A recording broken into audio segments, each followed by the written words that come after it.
हम सभी प्रतिदिन अपना कार्य करते हैं, तो कभी कुछ अधूरा रह जाता है, तो कुछ भूल हो जाती है, कभी कुछ हानि हो जाती है, और फिर उस भूल, उस हानि के अनुभव की पीड़ा तले हम दब जाते हैं।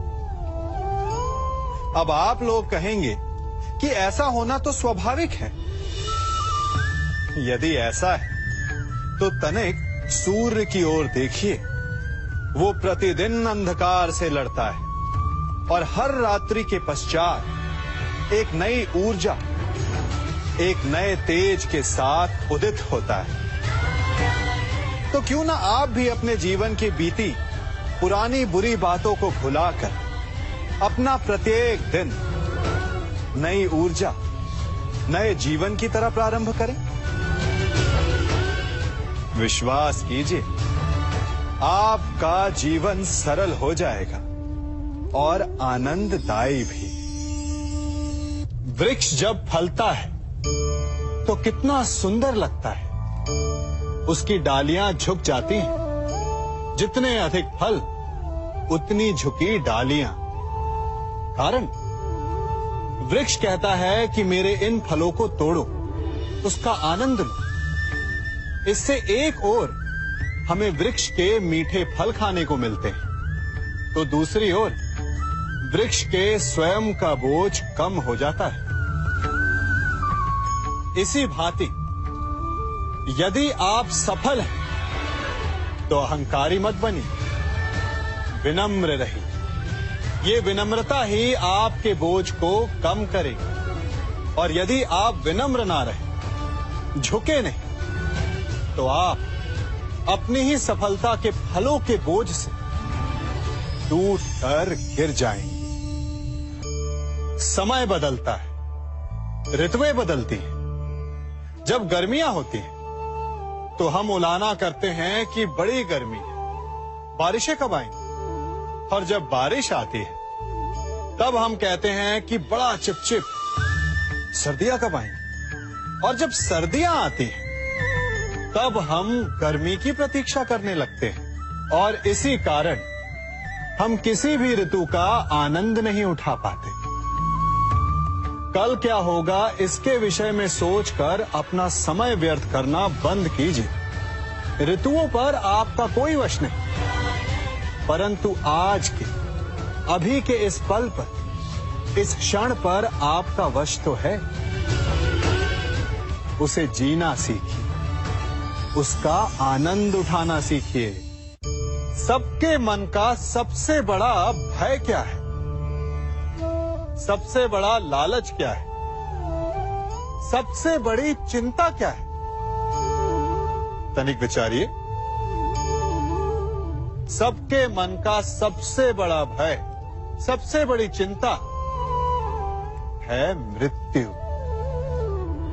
सभी सोचते हैं, सभी भय खाते हैं कि कहीं मृत्यु ना आ जाए। सभी लालच करते हैं कि कुछ दिन और जीने को मिल जाए। सभी आशा करते हैं कि वे कभी ना मरे। और इसी मृत्यु के भय के कारण ही आप उस जीवन की उपेक्षा कर देते हैं जिसे आप जी रहे हैं। क्या कभी आपने सोचा कि आप मृत्यु से भयभीत क्यों होते हैं? क्योंकि आप जीवन में वो कर नहीं पाए जो आप करना चाहते हैं। और जो आप करना चाहते हैं वो कर पाना तभी संभव होगा जब आप मृत्यु के भय से निकलकर अपने जीवन के हर पल का उपयोग करना सीख जाएंगे। तो मृत्यु के भय से बचने का केवल एक ही मार्ग है, एक ही मंत्र है। अपने जीवन के हर पल को जियो। वृक्ष मुझे बहुत प्रिय हैं, बहुत अच्छे लगते हैं। आपको भी अच्छे लगते होंगे। कारण ये है कि वो हमें छाया देते हैं, अपनी शीतलता देते हैं, शांति देते हैं। परंतु मुझे वृक्ष एक और कारण से अच्छे लगते हैं, और वो कारण है वो सीख जो एक वृक्ष हम सभी को देता है। और वो सीख है अमरता। एक वृक्ष कभी नहीं मरता। मरने से पूर्व वो अपने जैसे कई वृक्ष अपने बीजों के द्वारा संसार को दे जाता है।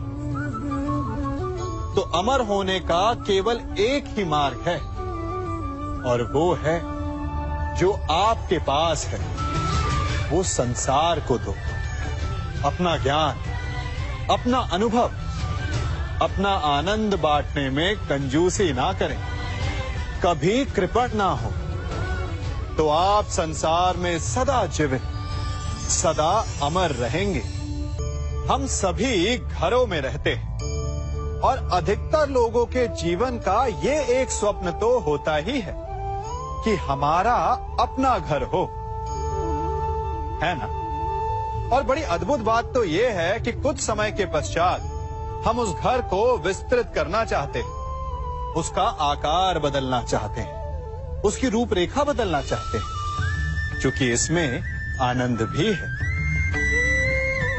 तनिक सोचिए, जब आपको घर का वास्तु बदलना हो, उसे और सुंदर बनाना हो, तो पुराने निर्माण को तोड़ना पड़ता है, उसे गिराना होता है, घर में तोड़फोड़ करनी पड़ती है।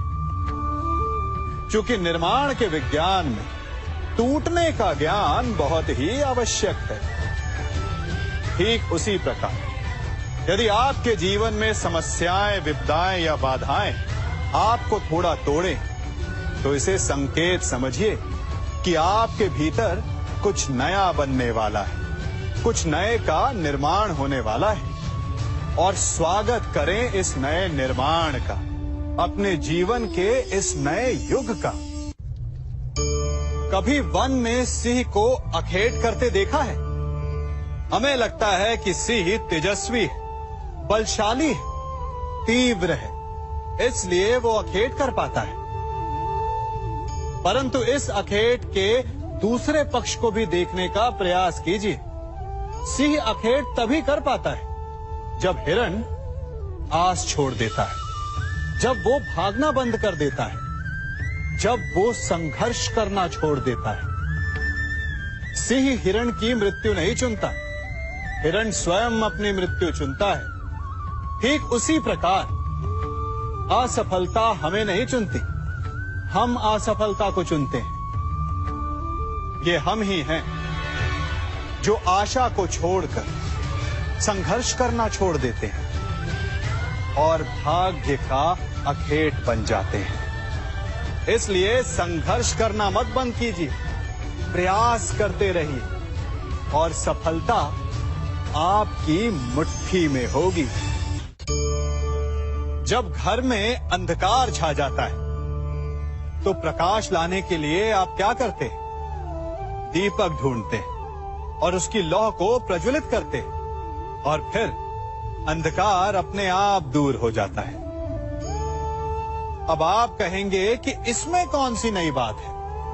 यदि अंधकार को दूर करना है, तो दीपक की लौ को प्रज्वलित तो करना ही पड़ता है। यही बात तो समझने की है।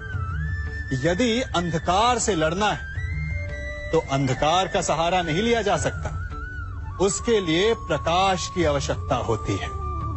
घृणा का अंत करना है तो उसे घृणा से अंत नहीं किया जा सकता, उसे प्रेम की आवश्यकता होती है। शत्रुता का अंत शत्रुता से नहीं किया जा सकता, उसे क्षमा की आवश्यकता होती है।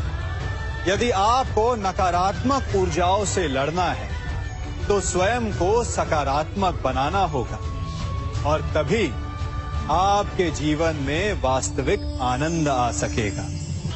एक न एक बार हर युवा के जीवन में एक ऐसा समय आता है जब उसे लगता है कि उसके माता पिता उसके साथ बहुत कठोर हो रहे हैं।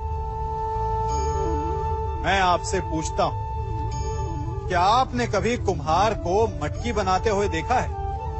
वो गीली माटी से मटके को चाक पर आकार देता है, और वास्तविक आकार वो मटकी को तब देता है जब वो लकड़ी के संभल से मटके को बाहर से पीटता है।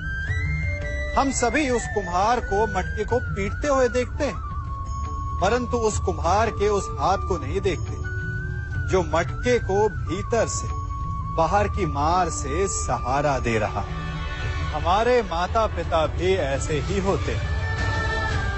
अपनी संतान के भले के लिए, उसके भविष्य को आकार देने के लिए कभी कभी वो कठोरता को भी अपनाते हैं। आप केवल उनकी कठोरता को मत देखिए, उस संभल को भी देखिए जिसने आपको भीतर तक से संभाल कर रखा है।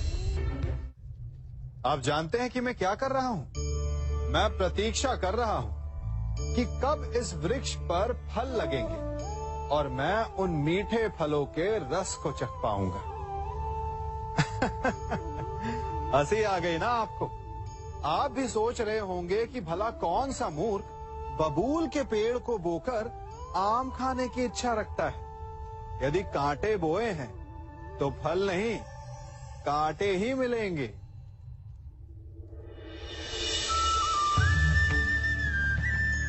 देखा, रक्त बह गया। ठीक ऐसा ही हमारे कर्मों के साथ होता है। हमारे बुरे कर्मों का फल कभी शुभ नहीं हो सकता। जो हाथ अस्मिता लूटने को आगे बढ़ेंगे, उन हाथों को कटना होगा। जो दृष्टि बुरी बनकर स्त्री पर पड़ेगी, उन्हें अनजान नहीं रक्त के अश्रु भोगने होंगे। जिसने अपने जीवन में छल किया, उसे अपने ही छल के भार तले दब कर मिट जाना होगा। समय रहते जिसकी आंखें नहीं खुली, समय उसकी आंखें बंद कर देता है। इन भिन्न भिन्न प्रकार के पात्रों को देख रहे हैं आप? क्या आप बता सकते हैं कि इन पात्रों में क्या रखा है? आपको लग रहा होगा कि इसमें भिन्न भिन्न प्रकार के द्रव्य है ना? परंतु ऐसा नहीं है। इन सभी में एक ही जल है। देखिए,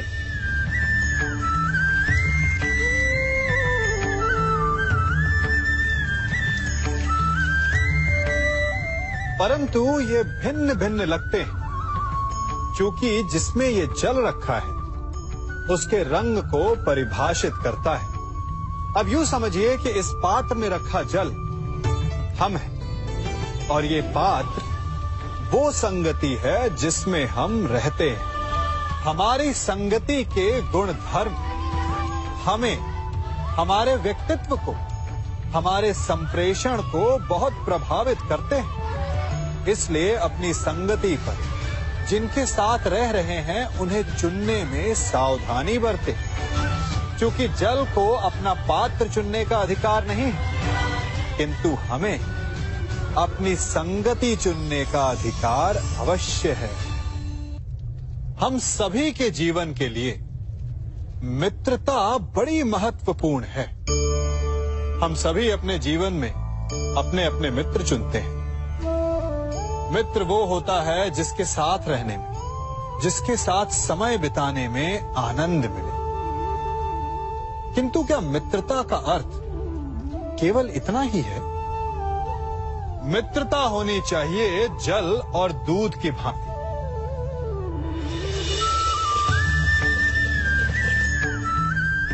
जो एक साथ सदा मिल जाते हैं, एक आकार हो जाते हैं। जब दूध उबलता है तो जल भाप बनकर उड़ता है ताकि दूध का अस्तित्व बना रहे।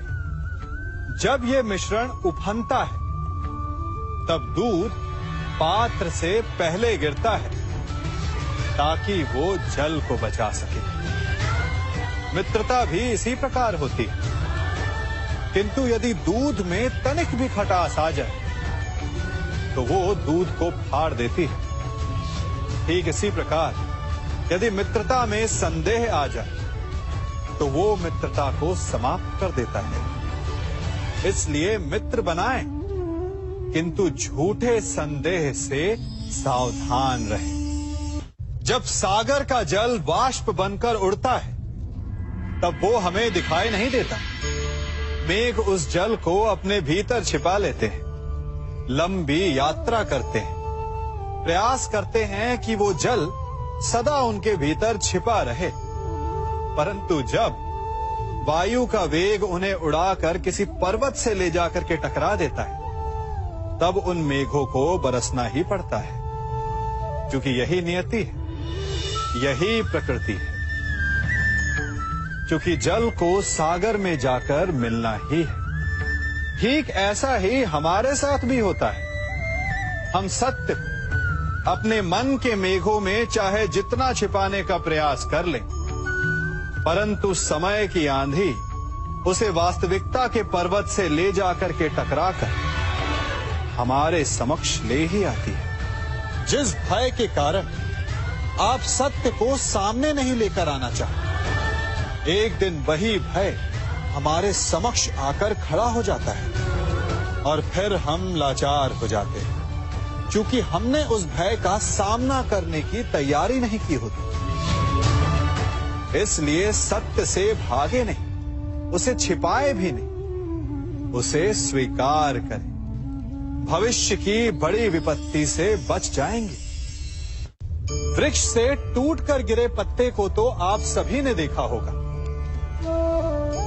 वो कुछ ही देर में मुरझा जाता है, पीला पड़ जाता है, सूख जाता है। वायु का वेग उसे उड़ाकर कहीं और ले जाता है, पैरों तले पिसता है, वर्षा के जल में गलता है। तो क्या यही अंत है? नहीं। इसके पश्चात क्या होता है वो विचारणीय है। एक पत्ता गलकर, सूखकर, पिसकर उसके अवशेष धरती में रिसते हैं और खाद बनते हैं, और उसके पश्चात वो खाद पेड़ की जड़ों में जाकर मिल जाता है और नव जीवन देता है एक और नए पत्ते को। अर्थात कहीं भी कभी भी कुछ भी ना अयोग्य होता है, ना बेकार होता है। इसलिए कुछ नष्ट हो जाने की चिंता करे बिना उसे आप समाज के हित में लगा दीजिए। विश्वास कीजिए, वो वस्तु, वो प्रयास कभी नष्ट नहीं होगा। कंकड़ों से बचने के लिए हम पदवेश पहनते हैं, भिन्न प्रकार के जूते पहनते हैं, और अच्छे जूते पहनकर कांटों के मार्ग पर चलना सरल हो जाता है। परंतु जब ये कंकड़, जब ये कांटे हमारे जूतों में होते हैं तो सरल मार्ग पर चलना भी कठिन हो जाता है। ठीक इसी प्रकार ये कंकड़, ये कांटे हमारे मन में होते हैं। ये कंकड़, ये कांटे होते हैं हमारा अतीत, जिसके भय के कारण हम उसे वर्तमान में स्वीकारना नहीं चाहते। कदाचित इसीलिए हमारे अतीत को भूत कहा गया है, क्योंकि एक भूत की भांति हमारा अतीत हमारा पीछा नहीं छोड़ता। इसलिए अपने अतीत के भयावह घटनाओं से भागे नहीं, उसे स्वीकारें। विश्वास कीजिए, आपका जीवन सरल हो जाएगा। कभी किसी पक्षी को घोंसले की नींव बनाते देखा है? अथक परिश्रम करके तिनका तिनका बिटोर कर वो पक्षी अपना घोंसला बनाता है, अपनी संतान के लिए एक सुरक्षित घर बनाता है। और फिर कहीं से तीव्र आंधी आती है, भारी वर्षा होती है, और उसका घोंसला तिनका तिनका करके बिखर जाता है। फिर वो पक्षी क्या करता है? वो रोता नहीं, ना ही विलाप करता है। वो बिना विलंब करे फिर से अपना घोंसला बनाना प्रारंभ कर देता है और सफलता पाता है। फिर हम क्यों छोटी छोटी असफलता से भयभीत होकर परिश्रम करना छोड़ देते हैं? एक बात सदा स्मरण रखिएगा, हर वृक्ष कुल्हाड़ी की एक मार से नीचे नहीं गिरता, हर चट्टान घन के एक प्रहार से नहीं टूटती। सफलता पाने के लिए अनावरत परिश्रम करना ही मात्र एक मार्ग है। स्वीकारण, सत्य का स्वीकारण मनुष्य के लिए बहुत ही महत्वपूर्ण है। जब तक मनुष्य सत्य को स्वीकार नहीं करता, उसे असत्य से लड़ने की शक्ति प्राप्त नहीं होती। जब आप भोजन करते हैं तो क्या होता है? आपका पेट स्वीकारता है कि वो भर चुका है और आप भोजन करना बंद कर देते हैं। जब आपको निद्रा आती है तो क्या होता है? आपका मन स्वीकारता है कि आपका शरीर थक चुका है और उसे विश्राम की आवश्यकता है। उसी प्रकार जब आपको किसी व्यसन को रोकना हो तो आपको स्वीकारना पड़ता है कि बहुत हो चुका, चाहे वो लालच हो या मदिरापान। उस व्यसन का त्यागना तभी प्रारंभ होता है जब आप ये स्वीकार कर लेते हैं कि आप उस व्यसन के बंधक हैं। आप इन दो पात्रों को देख रहे हैं। मेरे इस पात्र में जल है और ये पात्र मिष्ठान से भरा हुआ है। दोनों ही पात्र भरे, परंतु देखिए, मिश्री को जल में मिला दिया, जल ने मिश्री को अपना लिया, मिश्री ने अपना अस्तित्व खो दिया, परंतु जल को अभिमान है कि उसका अस्तित्व अभी भी बना हुआ है। परंतु जो इस जल को चखेगा उसे अवश्य पता चल जाएगा कि ये जल अब वो जल नहीं रहा, ये अब शरबत बन गया। हमारा त्याग, हमारे बलिदान भी ऐसे ही होते हैं। जो इस बात को अनुभव करते हैं वो समझ सकते हैं कि कैसे हमने समय की धारा को बदल दिया। जो बलिदान देते हैं उनका अस्तित्व कभी नष्ट नहीं होता, अपितु उनका बलिदान संसार में कुछ ना कुछ परिवर्तन अवश्य लाता है। हम सभी कभी ना कभी, कहीं ना कहीं अपने जीवन में यात्रा अवश्य करते हैं। हमारी यात्रा में कभी पक्के रास्ते आते हैं तो कभी कच्चे रास्ते। पक्के रास्ते मनुष्य बनाता है और कच्चे रास्ते जानते हैं कैसे बनते हैं? चलते चलते बन जाते हैं।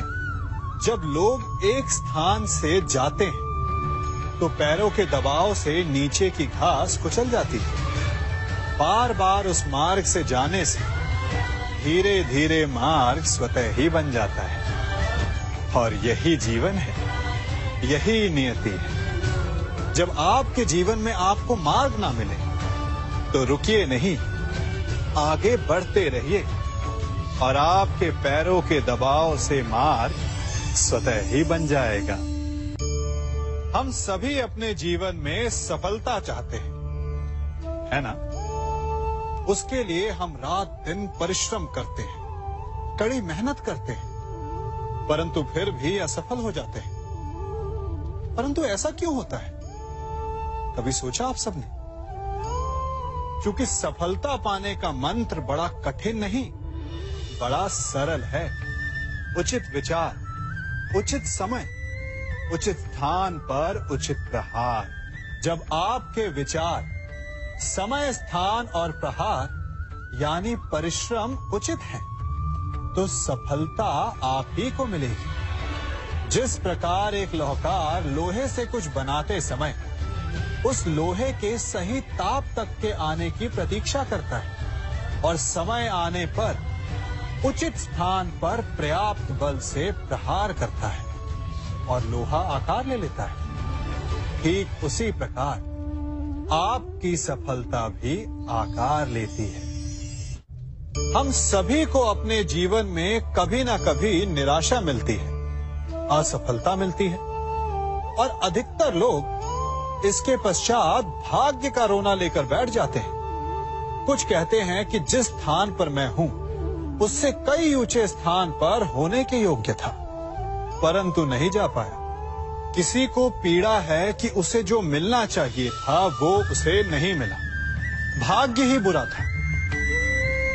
भाग्य क्या होता है? भाग्य वन में खिला पुष्प देवताओं को चढ़ाया जाएगा या किसी सुंदरी की वेणी में वो सजेगा या फिर उसे कुचल कर उत्पाद बना दिया जाएगा ये सब एक पुष्प के नियंत्रण में नहीं होता, परंतु जब तक उस पुष्प का अस्तित्व है, सुगंध बिखेरना उसके वश में अवश्य है। परंतु भाग्य हमारे वश में नहीं, और जो हमारे वश में नहीं उसके लिए दुखी होने से क्या होगा। कर्म पर वश है, वो कीजिए और धीरे धीरे भाग्य आपके वश में आ जाएगा, क्योंकि कर्म ही प्रधान है। हम में से ऐसा कोई नहीं जिनकी परछाई उनसे दूर रहती है। हमारी परछाई सदैव हमारे साथ रहती है। कदाचित हमारी परछाई हमारे कर्मों के फलों का संकेत है। कदाचित इसी कारण कई बार हमें अपनी परछाई से भय भी लगता है, परंतु इस भय से निवारण पाने का एक साधन अवश्य है। वो है सूर्य की ओर मुख करना या किसी प्रकाश के स्रोत की ओर मुख करना, क्योंकि तब हमें हमारी परछाई दिखाई नहीं देती। यदि इसे जीवन के संदर्भ में देखें तो ये प्रकाश का स्रोत शुभ कर्मों की चेतना है। यदि आपके मन में शुभ कर्म करने की इच्छा है तो आपको कभी भी अपने कर्मों के फल का भय नहीं होगा, क्योंकि यदि आपका मन शुद्ध होगा तो आपके कर्म शुद्ध होंगे और शुद्ध कर्मों का फल कभी अशुद्ध नहीं हो सकता। आज मैं आप सबको एक कथा सुनाता हूं। एक दिन प्रातः एक व्यापारी अपने घर से निकला। घर से निकलते ही एक बिल्ली ने उस व्यापारी का मार्ग काट दिया। व्यापारी घबरा गया। वो फिर से घर लौट गया और शुभ घड़ी की प्रतीक्षा करने लगा। और जब वो पुनः अपने घर से निकला तब वो वाहन जा चुका था जिससे राजा तक पहुंचकर उसे भेंट देनी थी। राजा को भेंट नहीं मिली। राजा क्रोधित हो गए। राजा ने उस व्यापारी का व्यापार बंद करवा दिया। इस कारण व्यापारी क्रोधित होकर घर पर अपनी पत्नी से लड़ बैठा। पत्नी अपने बच्चों समेत मैके वापस चली गई और उस व्यापारी के जीवन में यदि कुछ रह गया था तो केवल अंधकार। और इन सब का कारण वो उस बिल्ली को मानता रहा जिसने उसका मार्ग काटा था। ऐसा ही एक दूसरा व्यापारी राजा को भेंट देने निकला और उस व्यापारी का मार्ग भी एक बिल्ली ने काट दिया। वो व्यापारी तनिक घबराया, परंतु उसने आगे बढ़ना अधिक उचित समझा। राजा तक वो समय पर पहुंचा। उसने राजा को भेंट की। राजा प्रसन्न हुए और राजा ने व्यापारी को अपना व्यापार बढ़ाने की अनुमति दी, स्वर्ण आभूषण दी। जब व्यापारी घर पर पहुंचा तो पत्नी को आभूषण और अपने बच्चों को देने के लिए वस्त्र थे उसके पास। हर ओर प्रसन्नता थी। समझ रहे हैं ना? दोनों के साथ एक ही प्रकार की घटना हुई, परंतु दोनों की प्रतिक्रिया भिन्न थी। ऐसा ही हमारा जीवन भी है।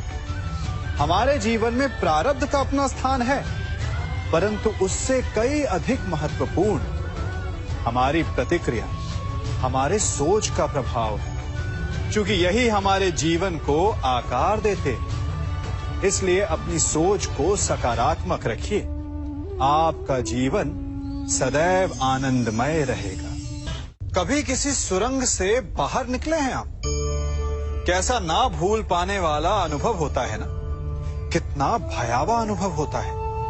मानो हर पल ऐसा लग रहा होता है कि यदि इस सुरंग में बंद हो गए तो क्या होगा? कैसे निकलेंगे इस सुरंग से? सर्वत्र अंधकार होता है। परंतु यदि आप ध्यान से उस सुरंग के मुखाने पर देखें तो वहां सदा प्रकाश होता है और उस प्रकाश तक वही पहुंच पाता है जो सुरंग की छोर तक पहुंच पाए।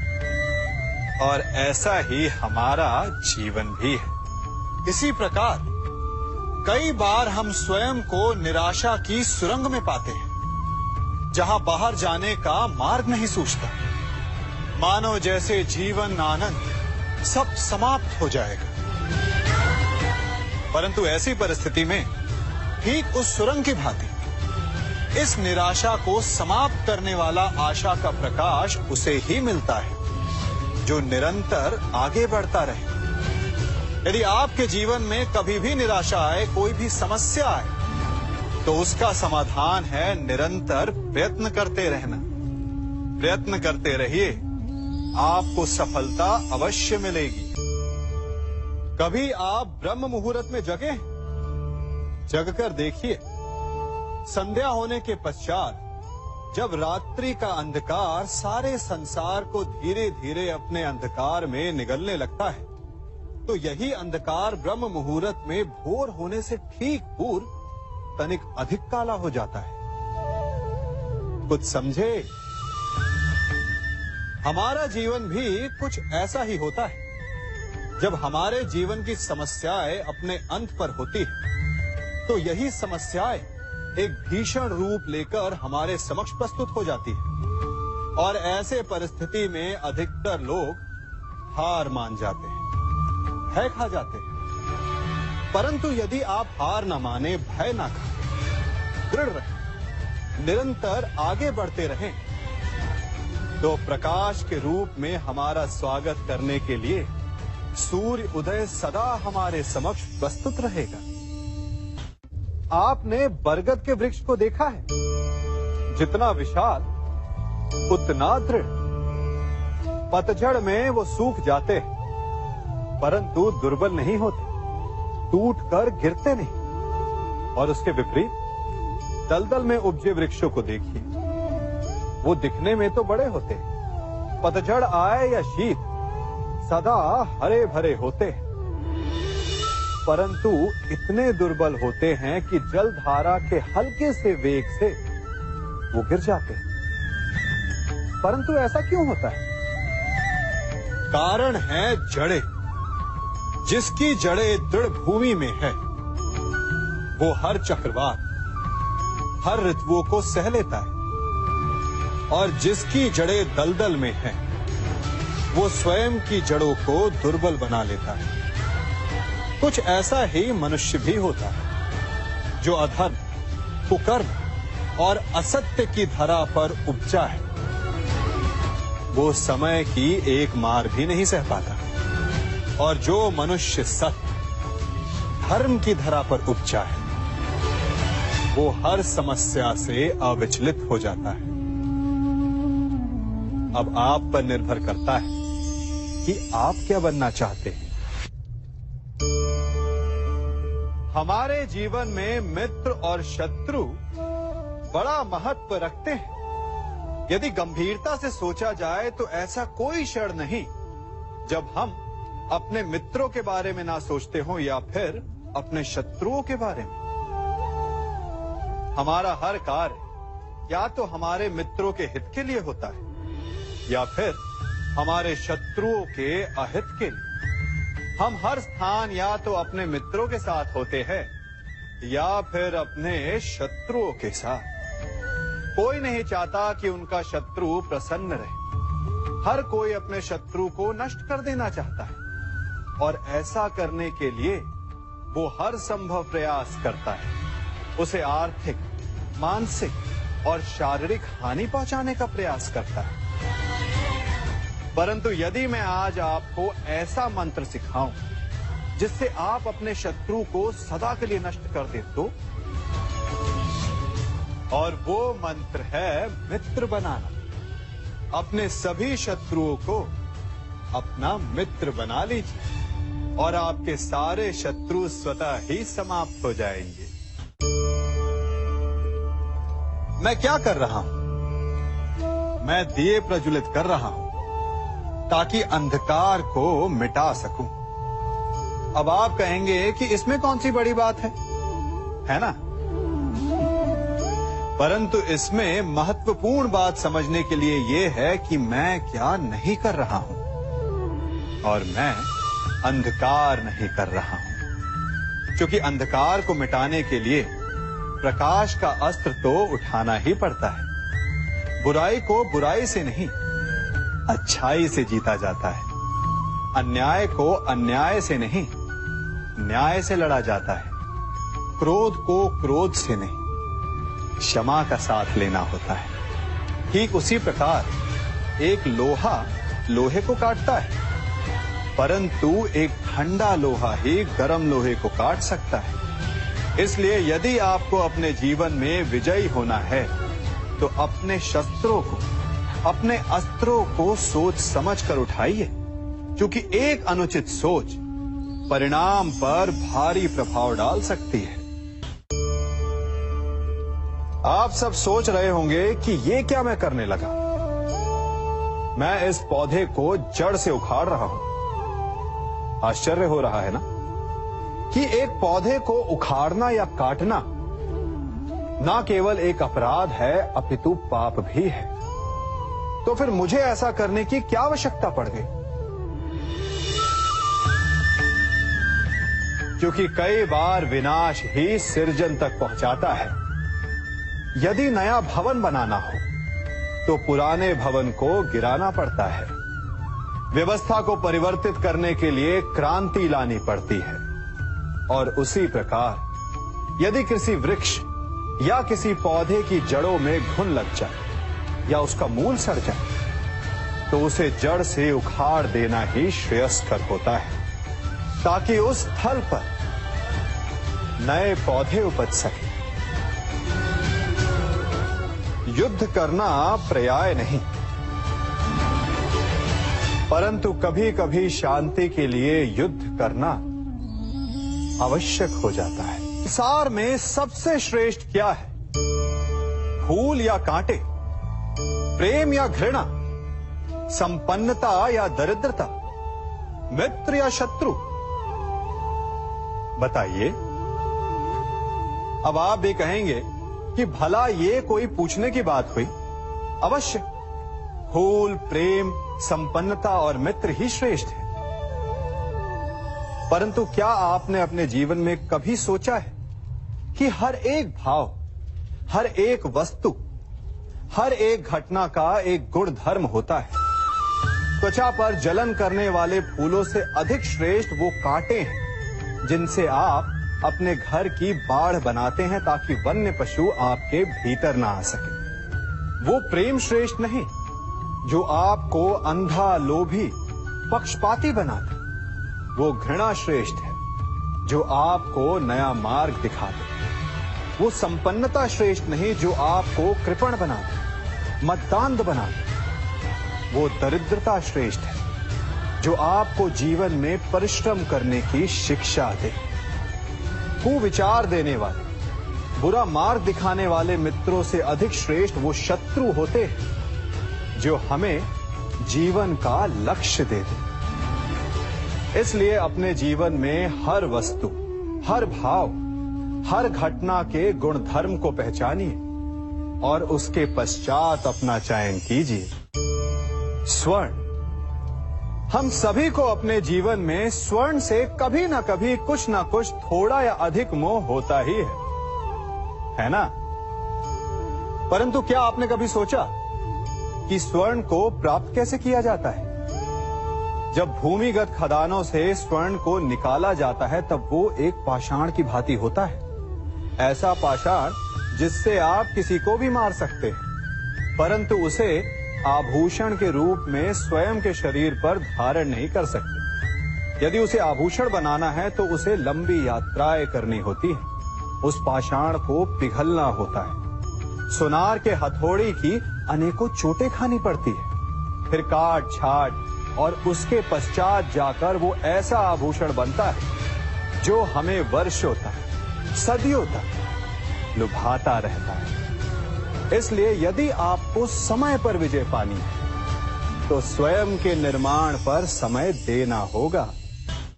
हम सभी सुनते आए हैं कि जो वीर होता है, साहसी होता है, शौर्यवान होता है, उसके समक्ष सारा संसार झुकता है। वीर भोग्य वसुंधर। परंतु वीरता है क्या? शौर्य क्या है? साहस क्या है? साहस युद्ध नहीं, वीरता विजय नहीं, शौर्य कभी ना गिरना नहीं, साहस किसी चुनौती के समक्ष खड़े होने का भाव है, तो वीरता उस चुनौती को उत्तर देने के लिए पूर्ण परिश्रम लगा देना है। और शौर्य का अर्थ है गिरकर फिर से उठने का साहस रखना, बार बार प्रहार करके वीरता दिखाना, निरंतर प्रयास करते रहना, निरंतर परिश्रम करते रहना। इसलिए विजयी होने से अधिक महत्वपूर्ण है शौर्यवान होना, क्योंकि जो शौर्यवान है उसे विजय मिलना निश्चित है। हम सभी बचपन से ये सुनते आए हैं कि अच्छे मित्र हमारे जीवन को पूर्णतः परिवर्तित कर सकते हैं, है ना? अच्छे मित्र, परंतु कौन? जिनसे आप प्रश्न पूछें और वो मित्र बिना किसी पक्षपात के, भय रहित होकर, बिना किसी लालच के आपको उचित उत्तर दें। परंतु सबके समक्ष ये समस्या आ जाती है कि आज के समय में ऐसे मित्र मिलना दुर्लभ है, वो तो होते ही नहीं। परंतु मैं आपको एक बात बताता हूं, हम सब के पास एक ऐसा मित्र होता है, बस हम उसे पहचान ही नहीं पाते। वो है दर्पण। दर्पण के समक्ष खड़े होकर आप स्वयं से पूछिए कि यदि आज आपका अंतिम दिन होता तो क्या आप वही करते जो आप कर रहे थे? आपको उत्तर मिले या ना मिले, परंतु आपकी दिशा अवश्य बदलेगी। इसलिए आपसे अतिरिक्त आपका सबसे घनिष्ठ मित्र, सबसे अच्छा मित्र और कोई नहीं। हम सभी अपने जीवन में कोई ना कोई कार्य करते हैं। कार्य करते हैं तो थकान की अनुभूति होती है, और यदि थकान ना उतरे तो कार्य करने का मन नहीं करता। हम आशा करते हैं कि कदाचित एक दिन में 24 के स्थान पर 26 घंटे होते तो आराम करने के लिए हमें और अधिक समय मिल जाता। हमें ऐसा अनुभव होता है कि हम बहुत अधिक कार्य कर रहे हैं, है ना? परंतु क्या आपने कभी सोचा कि जो लोग संसार में सफल हैं, उनके पास भी सफल होने के लिए दिन में केवल 24 घंटे थे? तो फिर वो सफल क्यों है? इसका एक छोटा सा रहस्य है। वो कार्य चुनते हैं जो उन्हें प्रिय है, जिसे करने में उन्हें आनंद आता है। उन्हें लगता ही नहीं कि वो कार्य कर रहे हैं, उन्हें लगता है कि वो प्रतिपल आनंद मना रहे। और जब आप आनंद मनाते हैं तो थकान कैसी? इसलिए यदि आप जीवन में कोई भी कार्य करें तो वो आपके मन को भाना चाहिए, या जो कार्य आप कर रहे हैं उसे अपने मन को भा देने दो। सफलता आपको मिलेगी। हमारा शरीर प्रकृति का एक महान आविष्कार है। इससे जटिल संरचना संसार में और कोई नहीं। हमारा शरीर जितना जटिल है, यदि इसे ठीक से जाना जाए तो इससे अधिक सरल ज्ञान देने वाला और कोई नहीं। हमारे शरीर में 5 इंद्रियां होती हैं जो हमें भाव, गुण और वस्तुओं का बोध कराती हैं। हमारे पास आंखें हैं, नाक है, स्पर्श के लिए त्वचा है, कान है और जीभा है। सबका भिन्न भिन्न कार्य है। आंखों से देखना, कानों से सुनना, नथनों से श्वास लेना, त्वचा से स्पर्श करना और जीभा से स्वाद लेना। परंतु क्या आपने कभी सोचा कि प्रकृति ने हमें 2 आंखें दी, 2 नथुएं दी, 2 कान दी, स्पर्श के लिए ये पूरा शरीर दिया, परंतु जीभा केवल 1 दी? ऐसा क्यों? क्योंकि प्रकृति चाहती है कि हम देखें अधिक, सुने अधिक और ज्ञान अधिक अर्जित करें, बोले कम।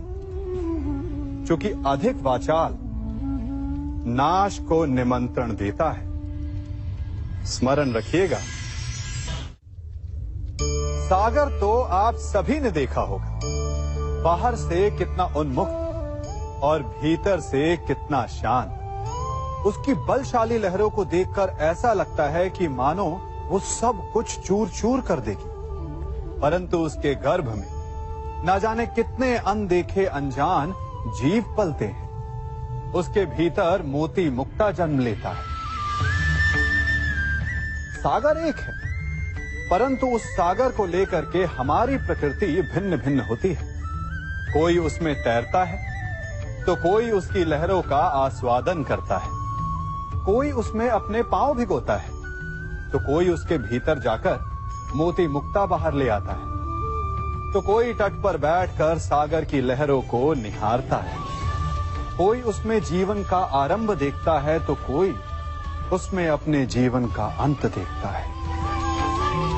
सागर एक है, परंतु हमारी प्रकृति के अनुसार सागर की प्रकृति भी बदल जाती है। इसी प्रकार जीवन है सबके लिए समान, परंतु उस जीवन में आपको प्रसन्नता देखनी है, प्रसन्नता पानी है, या आपको पाना है अवसाद, ये आप पर निर्भर करता है। कभी आप ब्रह्म मुहूर्त में जगे हैं? जगकर आकाश की ओर देखेंगे तो पाएंगे कि भोर होने से ठीक पूर्व रात्रि तनिक अधिक घनी हो जाती है। अर्थात जब समस्याएं अपनी चरम सीमा पर होती है तो उनका हल निकट होता है, परंतु जो इस अंधकार से हार जाता है वो इस अंधकार में डूब जाता है, और जो संघर्ष करता है वो उस अंधकार से उभर आता है। सदैव स्मरण रखिएगा, अंत चाहे कितना भी अंधकारमय क्यों ना हो, उसके पश्चात एक नया आरंभ फूटता है, एक नया उदय होता है। चक्रवात के पश्चात जो शांति छाती है उसके पश्चात प्रारंभ होता है शुभ जीवन का, शुभ भविष्य का, शुभ नव प्रारंभ का। कहा जाता है कि मनुष्य योनि सभी योनियों में श्रेष्ठ है, उत्तम है। क्यों? क्योंकि वो बातें कर सकता है, विचार कर सकता है, या वो आविष्कार कर सकता है, अद्भुत यंत्र बना सकता है? नहीं, क्योंकि मनुष्य के भीतर करुणा, चेतना और सद्भाव वास करते हैं। सामान्यतः हर प्राणी योनियों की 4 उद्देश्य होते हैं: सोना, अपनी भूख मिटाना, अपना क्षेत्र बनाना और संतान की उत्पत्ति करना। किंतु मनुष्य योनि श्रेष्ठ इसलिए है क्योंकि अपनी भूख मिटाने के साथ साथ वो प्रयास करता है कि औरों की भूख भी मिटे, सब लोग मिलजुल कर विकास करें। वो समष्टि के लिए सोचता है।